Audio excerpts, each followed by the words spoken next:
Hey there, welcome to my channel where I feature creative homes, tiny homes, and people living alternatively. Today's video checks all the boxes because not only are we featuring a tiny home on wheels, but one that's created out of a recycled bread truck.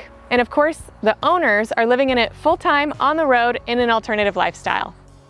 Even though the interior space might be tiny, it certainly doesn't feel that way because they were able to fit in a functional kitchen, a bathroom with a shower, a dinette area, and a full bedroom. These owners have been living nomadically for some time now. In fact, they started out living separately in two different vehicles and decided to move in together. If you like these kind of videos, make sure to subscribe and hit that bell so that you get a notification every time I post a new video. All right, guys, let's get started. Will you join me? Will you roll? Make this house our tiny home.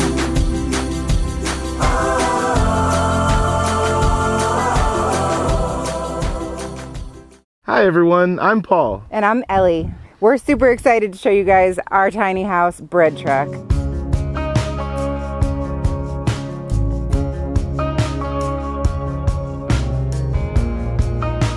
I lived in Orlando for 37 years. In the middle of downtown Orlando, there was this bread factory called Merida. Many people who are from Orlando remember this smell of baking bread.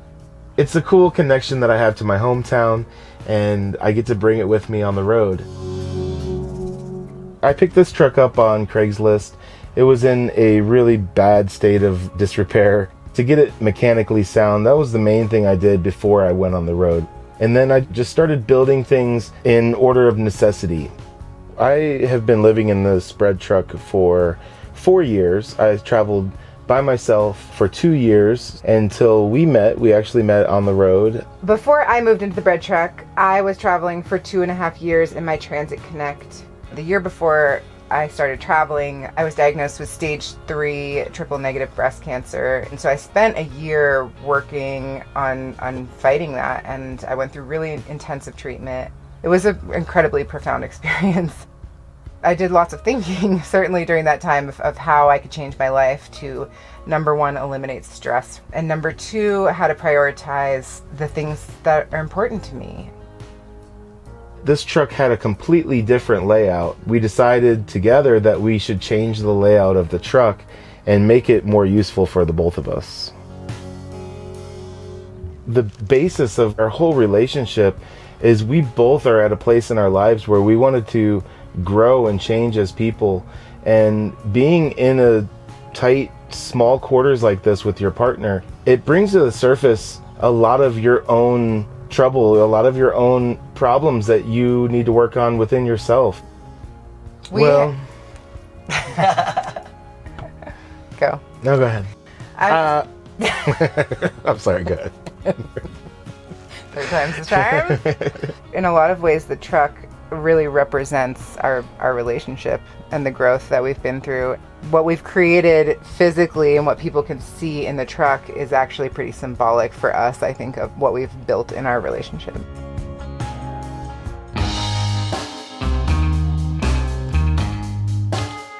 So this is our 1989 Utilimaster bread delivery truck. One of the great things about this truck is that it's got a 4-cylinder Cummins turbo diesel that I've been averaging 14 miles to the gallon over the whole life of this truck since I've had it. When I purchased the truck, it was $3,700. I probably paid twice that amount just to get this thing up and running the way it should be. So I estimate around $20,000 at this point. Come with me and I'll show you the inside.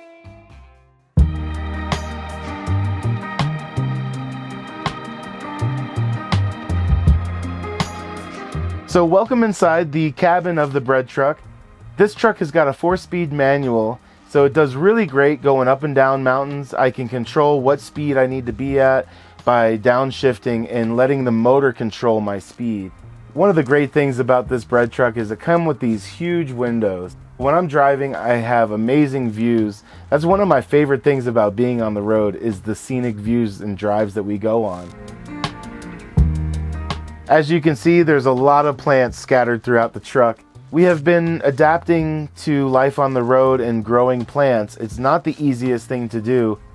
A lot of the vibration from the road causes these plants to come to the top of the soil and fall over.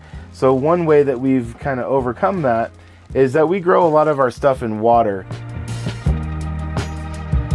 So behind the door here is our bathroom, which we just recently renovated. We used to have walls that were here, and we just really did not like this space. It felt really cramped and dark, and we just knew that we could do better if we took the walls down. We made our composting toilet with a simple bucket system and a urine diverter and a computer fan that vents the whole thing outside. We have a shower pan here that's made out of teak wood floor that can get wet, and then the curtain comes around here. So the shower head is here, and normally we pull it across and we shower with it here, but we also put a trap door through here so we can bring the shower head out through, and we suction cup it to the side of the truck so we can shower outside, rinse our feet off, or clean anything that we need to off outside, which is a great feature. This is our tankless hot water heater, and we just have vented it out into the cab of the truck, and we just leave the front door open when we're using it. When we remodeled the bathroom, we decided to leave the copper pipes exposed just because we like the way it looks. We think it's kind of cool to mix the industrial look of the truck with our sort of rustic style of the barn wood and everything. We knew we wanted to have a mirror in the truck, but we didn't want to look at it all the time. It's a really small space, so it's kind of hard to find a spot where you can stand far enough away from the mirror so it really works well. And so we figured out that this door would be a good place. So we reinforced the door, we added a bunch of hinges, and we built this. It's kind of like an inside-out medicine cabinet, I say, because the mirror's on the inside. Normally with a medicine cabinet, it's on the outside, but this is pretty cool, I think. There's tons of storage here, and a full-length mirror. All of this stuff is really available right at my fingertips. I feel like I can take better care of myself. I feel less like I'm camping and more like I'm at home. Something really awesome about this truck is that there's enough room to have a full-size wardrobe. I can actually fit dresses in here. A lot of our winter coats and things can fit in here.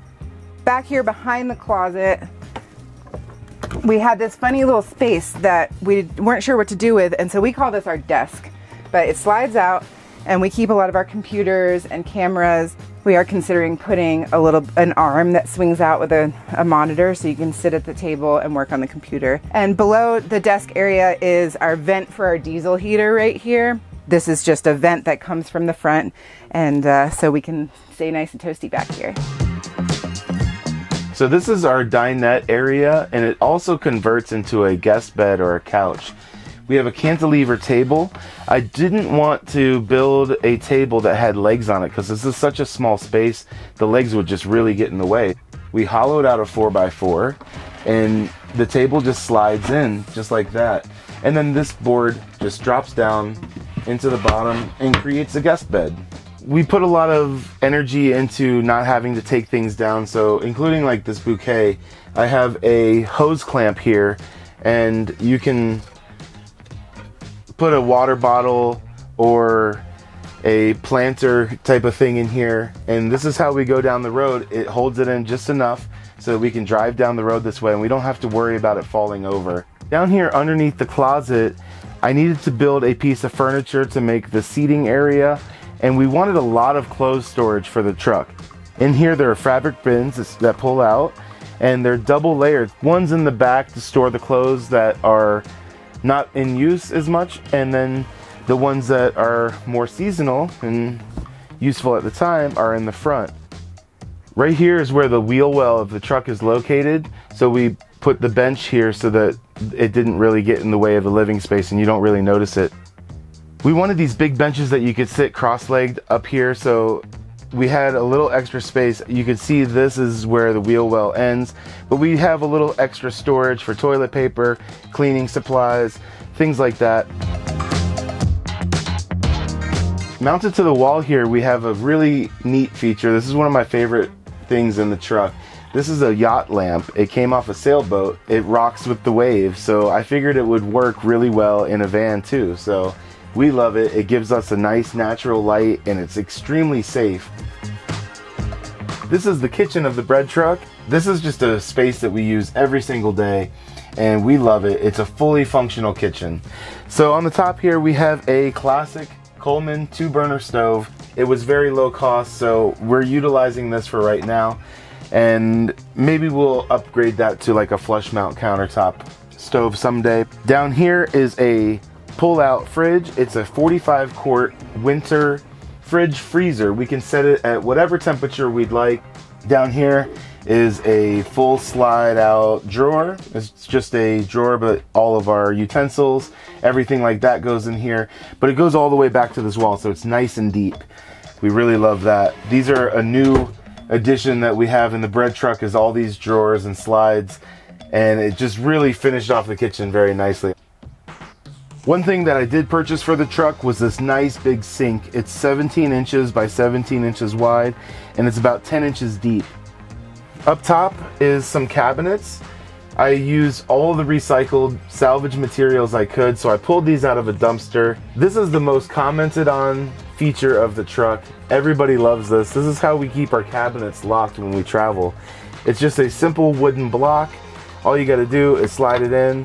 When we're parked, a lot of times we will use these as a trivet for hot pans, so it has a dual purpose as well. In the back of the kitchen here, the backsplash is a lighted backsplash. I found this material in a dumpster. It was about a 1/2 inch thick acrylic type of material, and it's translucent, so I didn't know what to do with it. I came up with this idea to make like a light box. And you'll notice when we turn the kitchen lights off, you can really see that lighted backsplash to give it a kind of cool ambiance in here.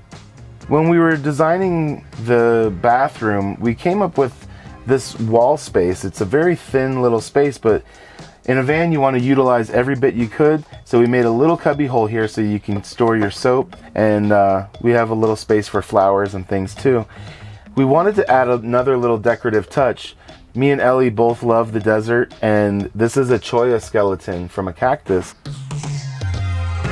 Down here on the floor, we came up with a really cheap and beautiful solution. I love the way it looks. This is a peel and stick linoleum floor.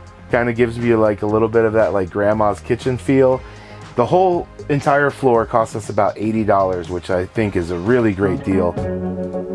We have a permanent queen size bed in the back. This doesn't convert, doesn't fold away or anything, and that was a non-negotiable when we redesigned the interior of this truck.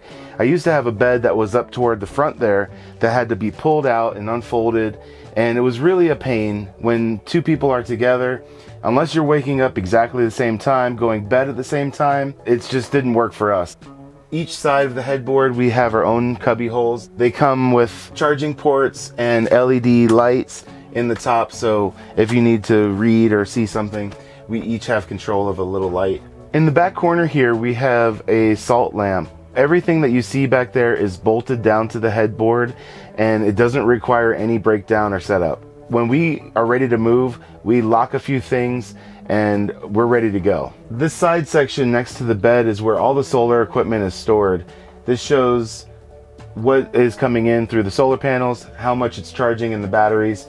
And this is my LED light control, and this is a shut off so that I can shut down power coming through the panels and kind of kill the whole system with this one touch of a button. Our power system in the truck consists of two 350 watt panels that are on the roof and 210 amp hours of lithium batteries with Lion Energy batteries. All the solar equipment, charge controller, inverter, and all of that is underneath the bed in this section. For the back window here, we wanted a lot of privacy and we wanted blackout shades. So we found these ones that are really nice. They just pull down from the top. We can pull the top down just a little bit, let in a lot of natural light, but still have a lot of privacy where people can't view right into the truck. In the ceiling here, right above the bed, we have a max fan. These are great because they can be left open in the rain and used in the rain or shine. So it has a big 14-inch fan, and we have another one at the front of the truck. So we can have this one pull air out and have that one bring air in and revolve the air in here pretty well. Another nice thing is that they do have screens, so we don't have to worry about bugs or pests coming in that way either. I've done a lot of little customizations to this vehicle. Like for example, I had sealed beam headlights before and I could barely drive at night. I couldn't see anything. So I picked these up and now I can drive at any time. And I also have this cool little function of the color changing halos. They're a lot of fun for events and that sort of thing. Security was a concern when I was building this truck, so we've installed a 3-camera system on it that is meant to be a backup system, but I've adapted it a little bit to make it a surveillance system. I can pull that footage anytime I want. My water tank used to be installed right here and under the floor of the truck. The problem with that is that all my lines would be on the exterior, so if I go into freezing conditions, I have to worry about those lines freezing and breaking and cracking my tank. So now my water tank is underneath the bed inside. We, at this time, don't have any gray water or black water storage. We find that we really don't need it. It's legal to put shower water on the ground, and that's mainly what we use the water from this system for, is washing. The back of the truck has gone through a major renovation.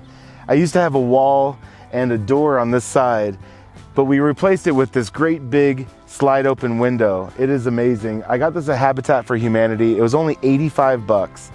It's dual pane glass with a vinyl frame, so I don't have to worry about it rotting. Inside used to be dark and very closed in, and the window really opened it up, brought so much natural light in. We always back the truck up to the most epic views that we can find, and we go to sleep and wake up with those views every day.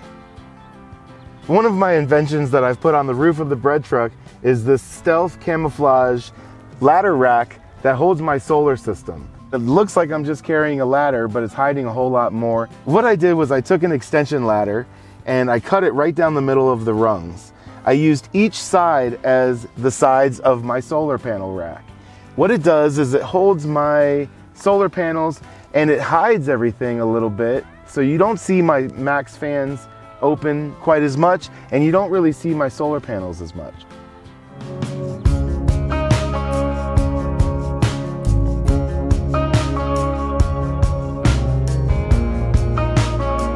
Thanks for watching this week's video. Make sure to like, share, and subscribe, and I will see you soon with another tiny or creative home tour.